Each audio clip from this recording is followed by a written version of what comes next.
অনেকেই বলছেন কালকে আন্তর্জাতিক অপরাধ ট্রাইব্যুনালের যিনি চিফ প্রসিকিউটর মোহাম্মদ তাজুল ইসলাম তিনি বলেছেন যে ভিনদেশী নাগরিকরা এই আইন শৃঙ্খলা বাহিনী সেটা বিজিবি এবং পুলিশের মধ্যে তাদেরকে ঢোকানো হয়েছিল কারণ তারা হিন্দিতে কথা বলছে। আমরা তখন কারাগারে এই ধরেন 5ই আগস্ট 4 আগস্ট 5ই আগস্ট শেখ হাসিনার পতনের কথা আমরা কারাগারে শুনলাম মায়া কান্না কানে। তার কেউ কেউ মন্ত্রীরা বলেছে না শেখ হাসিনার পরে কে, শেখ হাসিনার বিকল্প কি, শেখ হাসিনা না থাকলে বিভৎস অবস্থা তৈরি হবে।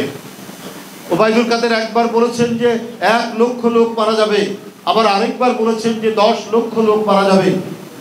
তো 5ই আগস্ট হলো, শেখ হাসিনার পতন হলো, শেখ হাসিনা পালিয়ে গেলেন, কিন্তু কই ওবায়দুল কাদের যে বললেন, ওর মন্ত্রীরা বললেন, হাসানুল হক ইনু বললেন, তো কিছুই তো হলো না।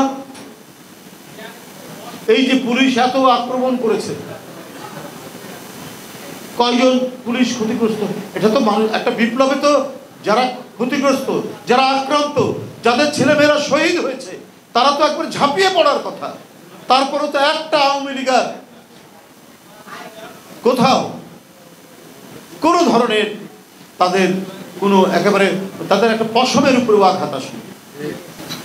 এবং আমি শুধু এখন এই কথাটাই বলবো যে শেখ হাসিনা আপনার তো সন্তান 2 জন, একটা ছেলে একটা মেয়ে, আপনি তাদেরকে কিন্তু ভদ্রতা শিষ্টাচারের কালচারও শেখান।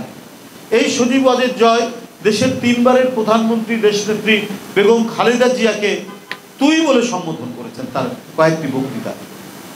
আমরা কোনোদিন শেখ হাসিনা এই যে বর্বরচিত তার যে আচরণ, এই যে তার দ্বারা কত নিপীড়ন নির্যাতনের শিকার হয়েছে, আমরা যারা এখানে বসে আছি, এই রবিন শহর থেকে শুরু করে এখানটায় কতবার কারাগারে যেতে হয়েছে, কতবার রিমান্ডে যেতে হয়েছে, মাসের পর মাস শুধু রিমান্ডেই থাকতে হয়েছে, কিন্তু তারপরও শেখ হাসিনাকে আমরা তুই বলে কখনো সম্বোধন করিনি, আপনি বলেই সম্বোধন করেছে সবসময়।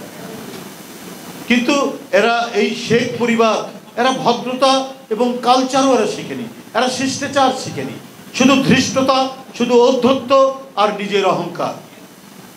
এই করতে গিয়ে যখনই এদের পতন হয়েছে, এই পতন হয়েছে অত্যন্ত ভয়াবহ পতন।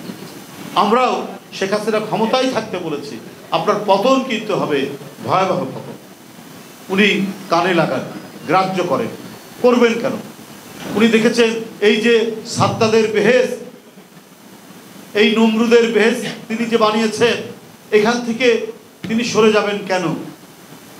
এটা তিনি ভাবতেই পারেননি যে জনগণ এইভাবে যে ধেয়ে এসে তার সাধের বঙ্গভবন শ্যামলীর সেই সাধের গণভবনের দিকে ধেয়ে যাবে, এটা তিনি কল্পনাই করতে পারেন। এত পাশবিক আপনি, তারপরেও আপনি আইন শৃঙ্খলা বাহিনীর সবাইকে ডেকে শেষ মুহূর্ত পর্যন্ত তিনি বলছেন আমি তোমাদেরকে তো অনেক কিছু দিয়েছি, তোমরা কেন এইটা দমাতে পারছো? আর দমাতে গেলে তো বুলেট ব্যবহার করতে হবে। সেই ক্ষেত্রে আমি সেনাবাহিনীকে ধন্যবাদ জানাই, একটা পর্যায়ে তারা জনগণের পক্ষে, মানুষের পক্ষে তারা এসে দাঁড়িয়েছে। আজকে এখন যে যতটুকু স্বস্তির নিঃশ্বাস আমরা নিতে পারছি, সেটা ছাত্র জনতার এই সম্মিলিত আন্দোলন, তাদের আত্মত্যাগ, তাদের জীবন উৎসর্গ করা এবং এর সাথে সেনাবাহিনীর যে সমর্থন, এটা দারুণভাবে সর্বত্র কাজে লেগেছে, যাতে আমরা একটা সত্যিকারের এবং সচল কার্যকর গণতন্ত্রের দিকে আমরা যাতে এগিয়ে যেতে পারি। এখন সেই পরিস্থিতি আমাদেরকে তৈরি করতে হবে। আপনারা বিশ্বাস করবেন কি করবেন না, এই আইন শৃঙ্খলা বাহিনীর ভেতরে তারা ভিনদেশী আইন শৃঙ্খলা বাহিনীর লোকদেরকে ঢুকিয়েছিল। আমরা এই কথাটি শুনেছিলাম শেখ হাসিনার আমলেই, কিন্তু অতটা আমল দেয়নি, হতেও পারে নাও হতে পারে, কিন্তু এখন তো জিনিসটা সুস্পষ্ট হয়ে উঠেছে। অনেকেই বলছেন কালকে আন্তর্জাতিক অপরাধ ট্রাইব্যুনালের যিনি চিফ প্রসিকিউটর মোহাম্মদ তাজুল ইসলাম তিনি বলেছেন যে ভিনদেশী নাগরিকরা এই আইন শৃঙ্খলা বাহিনী সেটা বিজিবি এবং পুলিশের মধ্যে তাদেরকে ঢোকানো হয়েছিল, কারণ তারা হিন্দিতে কথা বলছে। আমরা তখন কারাগারে, এই ধরেন 5ই আগস্ট, 4 আগস্ট, 5ই আগস্ট শেখ হাসিনার পতনের কথা আমরা কারাগারে শুনলাম। সেখানে একজন ব্যক্তি একটা এলাকার মানে একটা হাউজিং এলাকার একজন খুব সম্ভ্রান্ত ব্যক্তি, তিনি এই বাচ্চারা যারা আন্দোলনে ছিল তাদেরকে তিনি খিচুড়ি খাওয়াচ্ছেন তো এবং পানি দিচ্ছিলেন। এই অপরাধে তাকে গ্রেফতার করেছেন। উনি আমাকে বললেন যে বিজেপির একটি গাড়ি থেকে আমাদেরকে বলছে এই আন্দার যাও, আন্দার যাও।